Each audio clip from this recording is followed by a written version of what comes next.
Hello everybody and welcome back to another video.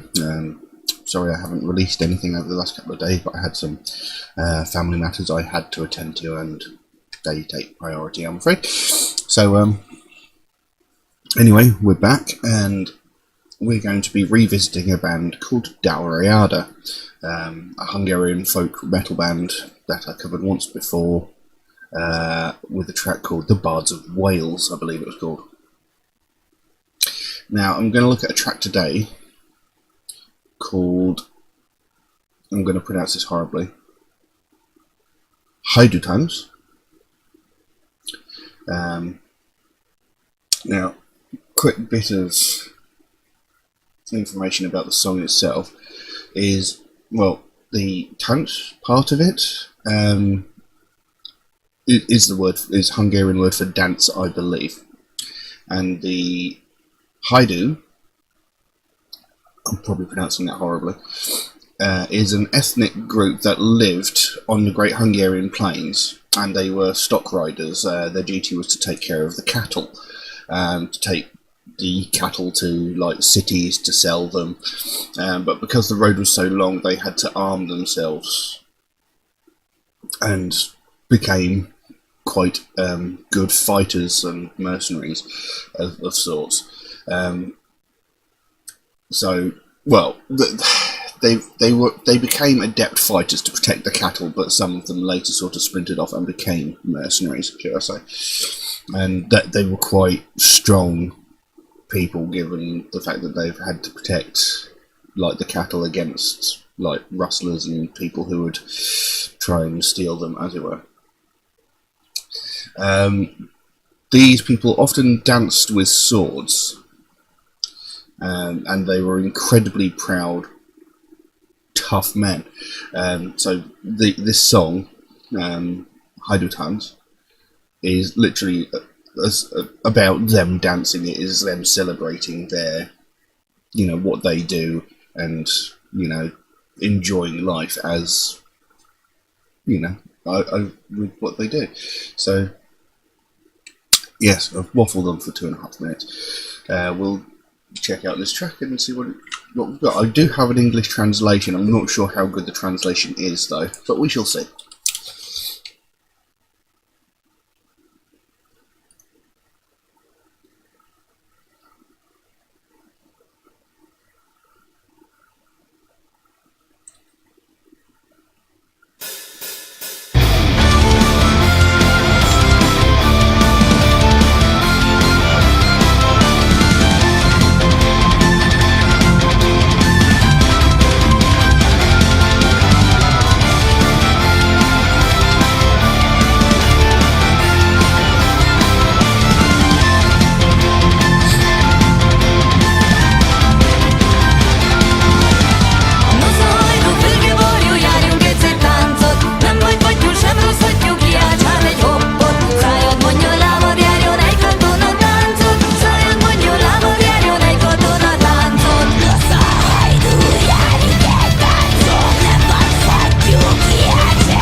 Right, quite a bit to take in here. The song itself has actually got quite a jolly, jovial feel to it. It seems quite a happy song, and I suppose it is these people sort of celebrating and partying and enjoying what they do. And there is a little bit of difference from the first track that I heard. Because obviously the first time I heard it, I heard the female vocals and the male vocals, but I don't ever remember her doing the growled harsh vocals, so that took me a bit by surprise. Now, like I said, I'm not sure how accurate this translation is, but it's literally the only one I could find. And it just opens with, "Come on, Hajdú, agile crow, you. Let's dance a beautiful dance. You aren't a bastard nor a swan substandard, so let's shout jump." Maybe that's let's shout and jump in celebration. "Use your lips and move your legs to dance a soldier's dance. Use your lips and move your legs to dance a soldier's dance." Now, when it says use your lips and move your legs, I mean, does use your lips possibly mean sing? I'm guessing, and move your legs obviously is to dance. And then it came into that bit with the bit with the harsh vocals. It says, "Come on, Hajdú, let's dance a dance. You aren't a bastard, so let's shout jump." I'm guessing again, should be shout and jump. "Use your lips to dance a soldier's dance. Move your legs to dance a soldier's dance." And it went back into the cleaner, folkier vocals. "Come on, spring forth. Where are you? Be frolic." Well, I think that's, where are you? Come dance. I think that's what that's supposed to mean. "Blow the baggy dance. Work the blowpipe and work the bag." So when it says blow the baggy dance, I'm guessing that means like a bagpipe dance. Given the line under which says the blowpipe and work the bag. "Don't be gentle to the drones, because he gave his offspring to the other guy, because he gave his offspring to the other guy." See, I'm not sure how good this translation is. And, yeah. And then it came out with another set of the harsh vocals.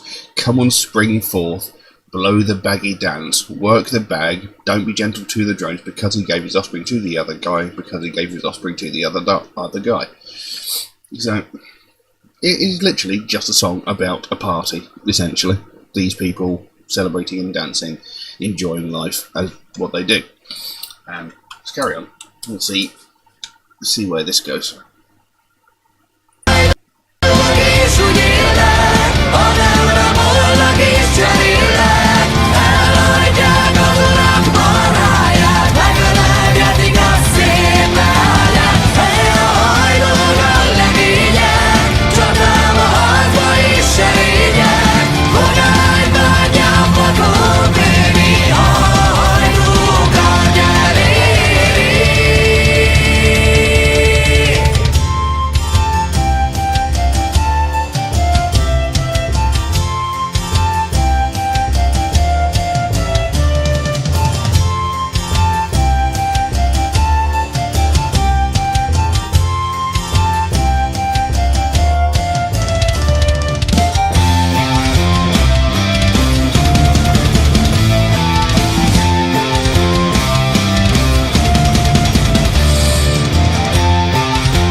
So there you go. That was Hajdútánc by Dalriada. What a very jolly song, you know. It's got a lot of energy to it, and so many different styles going into it. It's very interesting, very, very interesting. Now, as we came back in, they changed the style into another very sort of melodic, clean vocals, because they had the very folky, bouncy style, then they had the growly, harsh vocal style, and then they came in with that really sort of clean, melodic one, which goes, "Hey, the Hajdus live in that way. Assume they don't raid. Barter is okay. They lead away the oxen of rich men and fondle their beautiful daughters. Hey, the Hajdus are the tough guys. They try hard in battles and fights. Pagans rue and weaklings fear that when the sword of a Hajdu is getting near." So, you know, these people were obviously quite feared for being such strong, tough people. You know, they will fight tooth and nail to save the cattle that they are tending. So, there you go. And then it goes back to the first verse. "Come on, Hajdu, Ajal crow you, let's dance a beautiful dance. You aren't a bastard or a swan substandard, so let's shout and jump. Use your lips and move your legs to dance a soldier's dance. Use your lips and move your legs to dance a soldier's dance." And then it goes back to the, another verse where it says, "Come on, spring forth, where are you, be frolic? Blow the baggy dance, work the blowpipe, work the bag. Don't be gentle to the drones, because he gave his offspring to the other guy, because he gave his offspring to the other guy." And then comes in with that harsh vocal again. "Come on, spring forth, blow the baggy dance, work the bag. Don't be gentle to the drones, because he gave his offspring to the other guy, because he gave his offspring to the other guy." And then it came in again with that clean, more melodic verse. "Hey, the Hajdus that live that way. Assume they don't raid. Barter is okay. They lead away the oxen of rich men and fondle their beautiful daughters. Hey, the Hajdu are the tough guys. They try hard in battles and fights. Pagans ruin, weaklings fear when the sword of a Hajdu is getting near." So, excuse me. So it's basically just talking about the general life of the Hajdu and the fact, you know, they enjoy their life. They like what they do.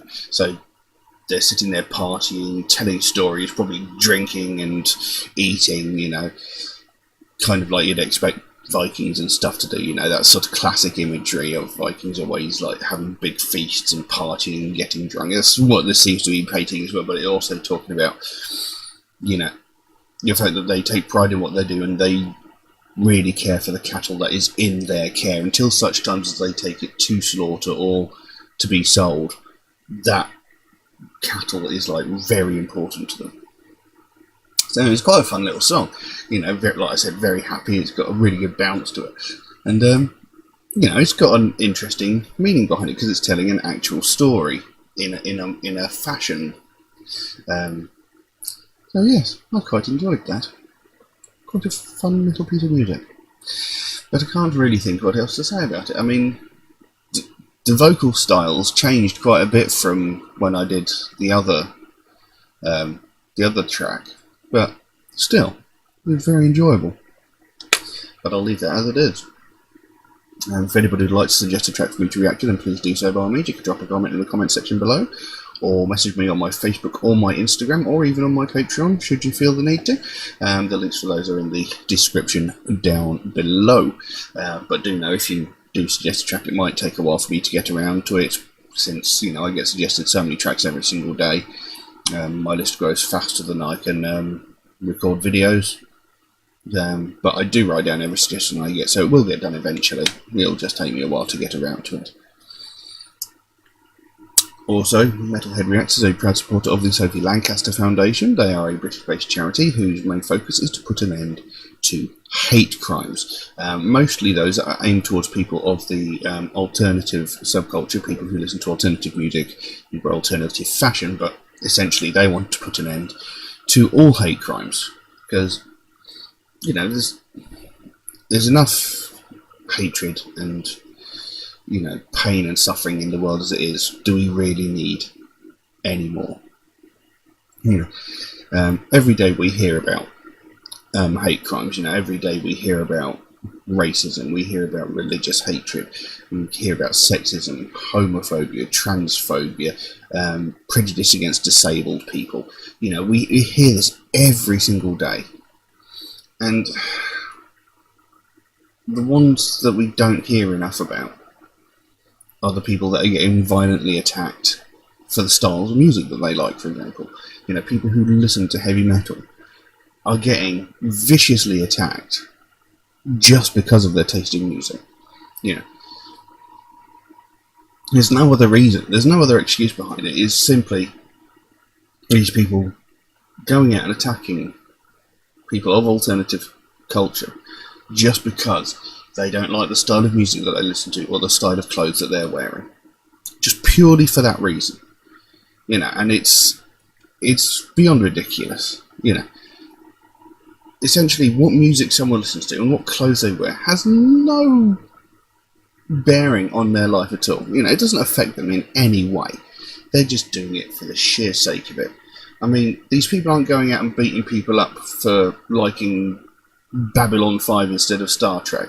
They're not going out beating people up because they like Twilight instead of, I don't know, Lord of the Rings. You know, it's pointless. It's sensitive. If you went out, if someone came up to you and said, I beat up this guy the other day, how's that? Because he likes How I Met Your Mother instead of Friends, you'd be like, what the fuck is wrong with you? That makes no sense. So why should music be any different? You know, why should it be, I beat this guy up? Why? Because he likes Cradle of Filth instead of bloody Chicane. You know, it's stupid to physically attack someone just because of their taste in music. I mean, what does it achieve at the end of the day? It doesn't achieve anything. You're not going to change that person's mind as to what music they want to listen to. All you're doing is beating someone up just for the sheer hell of it, and you're using the way they're dressed and their music as an excuse. And it's pathetic. You're just going out looking for a fight and picking on the first person you see that doesn't fit into your little box. And, you know, it needs to stop. But the thing is, it happens every single day, and it happens to so many people, and they're getting so severely beaten just for this fact. You know, it's pathetic. It's disgusting. You know, one girl lost her life because of this prejudice. You know, and that, at that point, you know, that has gone way too far. I mean, beating someone up just for their taste in music is bad enough, but to actually beat someone to death for it is beyond contemptible. It's oof, you know. And this is a subject, it needs more attention brought to it. You know, it needs more recognition. And this is what the Sophie Lancaster Foundation want to do. They want to put an end to all of this. They want to draw more attention towards it so that, you know, so that we can stop it. We can put an end to it. So if you'd like to find out more about the Sophie Lancaster Foundation, there is a link to their website in the description below. You can go over there, find out what they're working on, find out what their goal is, because they can explain it better than I can. And if you can help in any way, any small way, even if it's something as simple as buying one of these Sophie wristbands, you know, every small bit helps, every bit matters, and the more attention we can bring to it, the sooner we can stamp out prejudice, hatred, and intolerance everywhere. But I'm going to leave that as it is for the time being. Thank you all very, very much for watching, and I'll see you again soon. Bye bye.